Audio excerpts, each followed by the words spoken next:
Hello guys, and welcome back to the channel. Today we are going to be discussing Myka and James Stauffer. I don't really know how to express my feelings for this situation. I am sad that their adoptive son Huxley is going through this. I'm sad that they are going through this as much as everyone hates them on the internet right now. So Myka and James run a family vlog, and Myka has her own channel and he has his own channel as well. So they're just have a huge YouTube presence, almost 1 million followers on multiple channels. Although their family vlog, most of the videos have now been taken down because of this situation. They adopted Huxley from China a few years ago, and they were aware of his medical needs before they adopted him, and they were prepared to manage his needs. And despite the multiple doctors telling them not to adopt him for those reasons, she ignored them, they ignored them, and went on with it. And I've seen a lot of people mostly attacking Myka and not really attacking James, although both of them needed to be present in order to adopt. And I think both would need to be present in order to return. So I'm going to discuss both of them equally. Although Myka, she currently does not have an active nursing license, she did at one point have an active nursing license. And it just confuses me as to why she would not be working as a nurse. There's no actions on her license. You can look it up. This is public record. I'm not spilling any unreportable knowledge. It's under a maiden name, Belisari. It's just inactive, and there's no actions. There's no board actions against her. So she stated that when she was going through the adoption process, she agreed to take on any medical condition, any issues. She could handle any of them, all of them. She checked the boxes for all of them. And I just want to say that being a nurse does not make you qualified to handle every medical condition. Sure, you have more knowledge, therefore you would have a bit more understanding and maybe a bit more care and whatever, but you don't need to be a registered nurse to take care of a child with special needs, and it doesn't make you necessarily any more qualified than anyone else, because anyone else could learn those things.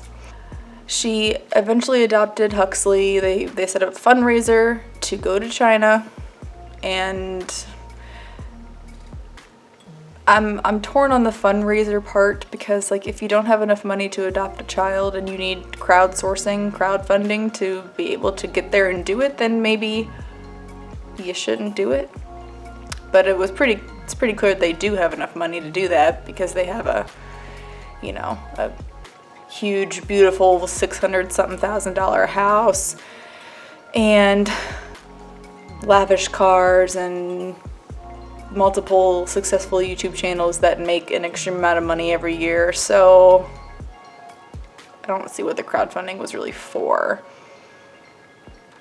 But their followers who loved them and wanted the best for them went on with it. So they're in the news now because they rehomed Huxley, and this makes me just really sad for him, mostly, and for his siblings.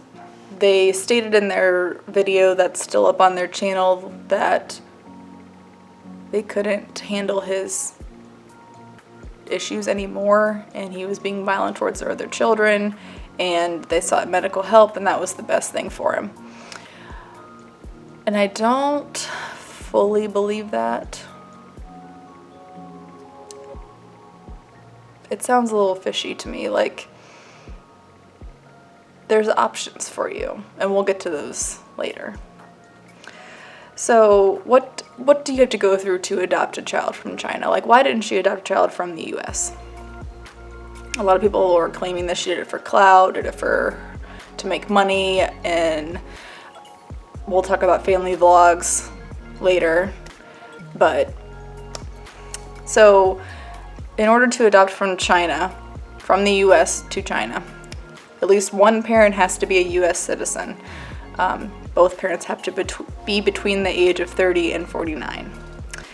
If it's a single woman between the age of 30 and 55, they'll be put on like a special list that they maybe can get a child. If the couple is older, it's a kind of a case-by-case basis that they decide. Married couples have to be married for at least 2 years. Neither parent can have been divorced more than twice.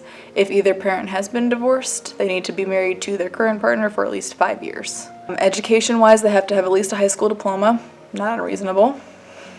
Their religion cannot inhibit medical treatment of any kind. If one parent is not in good health, but the other is, it's a case-by-case basis, but pretty much they want both parents to be in good health. And they have to visit a certain number of times in order to be able to validate the adoption. So that's an expense.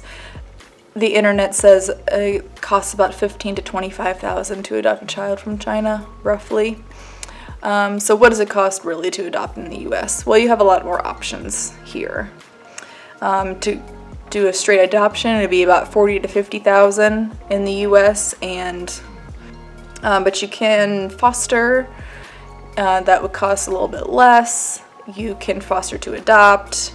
Working through the state gives you a child more quickly because you would be more of like a fostering to adopt with the state, the county, whatever way it works. And there's multiple different routes you can take in order to adopt through the state. If it's maybe through a private, it might take a little bit longer, and there's still different things you have to kind of jump through to be qualified.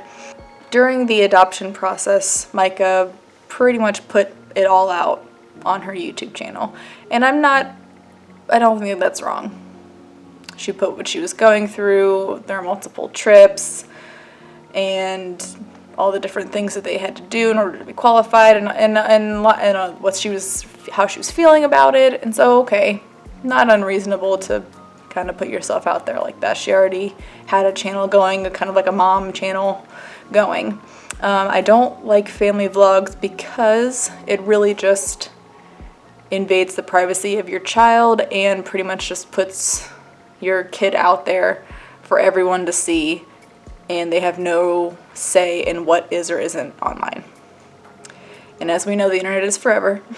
So when you're posting your kid's tantrum on YouTube, and then 15 years later they're in high school and their high school bully finds that video and just shares it for everyone else to see again, that's re-traumatizing them, and it's just one more thing that they have to deal with. She just used her followers to gain a bunch of money in order to do this, even though it was pretty clear that they are making enough to be able to do this without help. And if you need help, maybe you shouldn't do it, because you can't rely on your subscribers to crowdfund your life and your child's life forever. As I said earlier, being a nurse doesn't really make you more qualified to adopt a child with autism. Let's talk about her nursing career. Her short nursing career. As I said, it's her license under her maiden name. It's currently inactive. She just let it lapse. She could renew it if she wanted to. I don't understand why you'd work so hard to get a nursing license and then just let it lapse. Maybe she just wanted to be a stay-at-home mom, and it's just completely valid. I know how hard it is to get that license So I saw an article circulating that she had gotten in a fight with a pregnant woman at her previous job as a nurse, as a nursing home. I'm assuming that this is the same person, the same Myka Belisari. How many Myka Belisaris could there be? But I'm just assuming that they're the same person. And the person who she was in an altercation with was terminated, and she was put on a final warning. There's no board action on her license, so nothing happened from there as far as license goes. I saw court records floating around on a few other channels, so you can look those up if you want to. There's only one side of the story that we're seeing, and then I've seen a few, receipts that are claiming it's the other woman and saying she's a horrible person and she should never have kids and whatever, and we don't really know if that's real. As I said in the beginning of this video, the physicians who assessed Huxley warned her not to adopt him because he was going to have a lot of issues. Apparently they saw something on a CT. I'm not sure what they would have seen to make them so scared, but I'm also not a doctor, so I wouldn't know that. I really couldn't find a lot of information about that. They said they really were, worried of what was going to happen to him as far as how he's going to develop and whatnot. They warned her not to adopt him, and she said it went in one ear and out the other. That makes me upset because now she's trying to rehome him because he's too much to handle. Well, they told you that he was going to be, and you didn't listen to them, and now you're traumatizing him all over again. So let's talk about autism for a short second. Autism is a spectrum disorder, also known as ASD. And there's, extremes on one end and extremes on the other end, and it's a spectrum. Some people are more of a high functioning, and some people are more of a low functioning. Some people are verbal, some people are nonverbal. Some people have tactile issues and sensory issues, and some people have different problems that go along with it.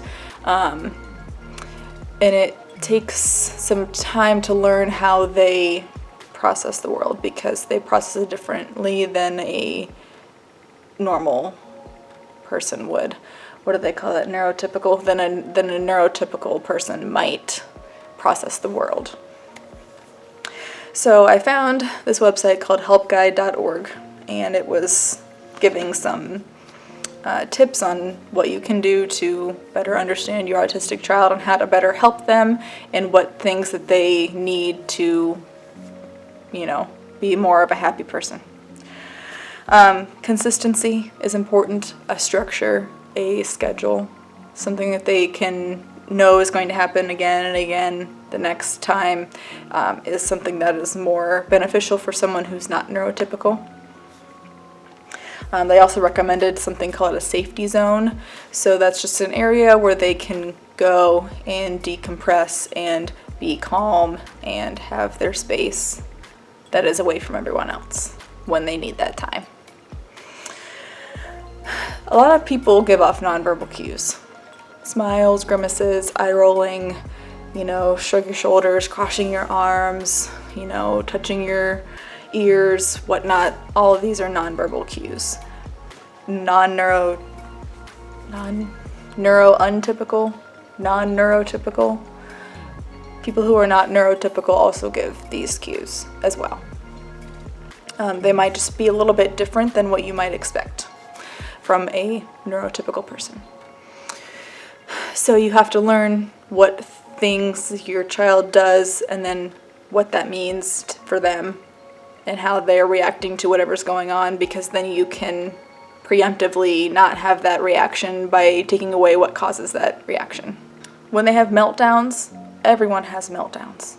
Normal toddlers have meltdowns. People have bad days, okay? People have bad days. And it's not their fault just because they're autistic that they have more bad days than others. People have bad days. What do you want from them? It's not punishing them for the meltdown is not really gonna help them to learn why they're being punished. Something caused them to have a meltdown. Just like sometimes something causes me to have meltdowns. And I have to introspect and decide what it is, but they don't necessarily have that capacity, especially Huxley is 4, 5? Doesn't have that ability to abstract. So instead of punishing for the meltdown, this website recommends that you kind of look for the motive, like what caused them to feel this way, and then to have the meltdown afterwards. And it could be something that's like sensory, that is, overloading them. If they don't like the feel of something or the sound of something, or too much sound is going on, like in a big crowd, maybe there's too much talking. I know that can be overwhelming for some people who are neurotypical, that there's just too much going on and it's too much. This website recommends that you use their likes and their strengths to their advantage. So if they really like, sweatpants, don't punish them by forcing them to wear jeans. Let them wear sweatpants. It's not the end of the world. If their strength is maybe organizing, then use that to their advantage, putting things in the proper slot or something to that effect. I'm not an autism expert. I don't necessarily work with autism a lot in my own practice. This is just the research that I have done to better understand what this child might be going through. Another way to help understand your own child is learning how they learn best. Like we learned this in nursing school. Are you a hands-on person? Are you a reading person? Are you a listening person? How do you learn best? If they learn best by doing with their hands, then that's how that they should be taught to do things with their hands. Don't tell them this is how you do it, and then when they don't do it right, you punish them. That doesn't really make sense, right? Some people need to be taught how to do with their hands. Some people need to be taught with a voice, just tell. Some people need to read the instructions and have it available to be read multiple times. From the sounds of what she said in her video as far as the safety of her kids, it sounds like he was having a lot of meltdowns and he was lashing out a lot. I don't know what kind of services they reached out to as far as for help, or did she think, oh, I have a mom of 4, I can do this, or I'm a nurse, I can do this, I don't need any help, or we're such great parents, we can get through this. Did they go to counseling? Did they go to therapy with him? Did they go to counseling for themselves, for their marriage? She didn't really explain, and all the videos are gone now, so I can't even look and see what else she was doing with him. There's options for you if you are overwhelmed with a person, with your child who is on the spectrum. There's support groups available for you to go to ask for help. As I said, individual therapy, group therapy, couples therapy. You can also go to. There's something called respite care, which is available for lots of things. If you're taking care of an elderly person and you need to go away for a short period of time for whatever reason, but they are not safe to be by themselves, you can send them to a respite care facility for a short time so that someone's with them and taking care of them and they're safe. You can go do what you need to do and you can come back and you pick them up. There's things available like that for parents of autistic children. If you are feeling overwhelmed, if you are at your, end of your rope and your nerves are frayed and you just can't take it anymore, there's options for you. Rehoming is not the first option, and I don't even know that it's even the last option. I don't have a child with ASD, so I don't know what it's like, and I'm not trying to say that I do, but it's already traumatic enough to grow up in a world that you don't understand, be moved from the only thing that you knew was maybe this orphanage in China to a new home, and you have a new family that you're supposed to love and make attachments to, but they don't necessarily understand you in your mind and how it works, and you don't know how to express what you need.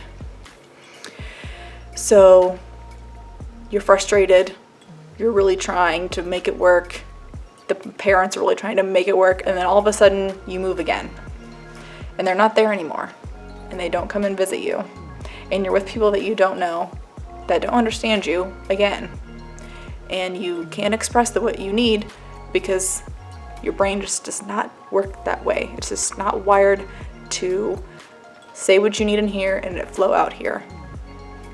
How do you think that child feels? How traumatic is that when you don't understand? So I'm sorry, Myka and James, but you did not do right by this child. You traumatized them again. And adoptive children already have a tough enough time with attaching to their new family because of all the trauma they have already been through up until that point, and they're trusting you to love them forever, and you returned them. The Individuals with Disability Education Act was passed in the United States, and it provides free and low-cost services to children with disabilities. If you're under the age of 10, you don't even have to prove that you have autism to be able to be qualified for this. So even if they didn't have an official diagnosis that he was autistic, they could have reached out and gotten more help.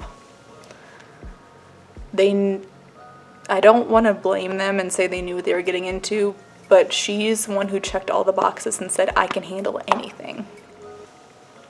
And then you get someone who has one of those anythings, and then you return them because you can't handle it. I don't want to blame you, but you should have been real with yourself. Having been a nurse for however long you were a nurse, assuming that you are not working with your license lapsed, which you couldn't be, a year doesn't make you qualified for any illness, any condition, especially in a nursing home where you worked with adults. I read an article somewhere where it said she worked in oncology as well in Indianapolis. I'm not sure if that's true or not, but working in oncology doesn't make you suddenly more qualified to work with autism. I hope that Huxley's okay. I hope that he's in a happier home. I hope he gets what he needs. And I hope that you never adopt ever again. And I hope that you are just real with yourself when you say how you feel about this and what's going on. And you're getting a lot of hate online, I realize that. I'm sad that you are getting so much hate, and I don't want to blame you. As I keep saying, I don't want to blame you because you tried to do something to help this boy, but you did the wrong thing. As a fellow nurse, I am saddened by your actions. And I hope that your children that you still have are okay. And that I'm sure they don't really understand what's going on and why Huxley's not there anymore. Please get them counseling. Please get yourself counseling. And maybe don't do things on YouTube for the fame. And I don't condone family vlogging, and I never will. You're just exploiting your children for views. All right, well, with that being said, I'm going to end out this video. If you are not CPR certified and you want to become CPR certified to save a life, there is a link down below in the description. I hope you guys have a good weekend, and I'll see y'all in the next one.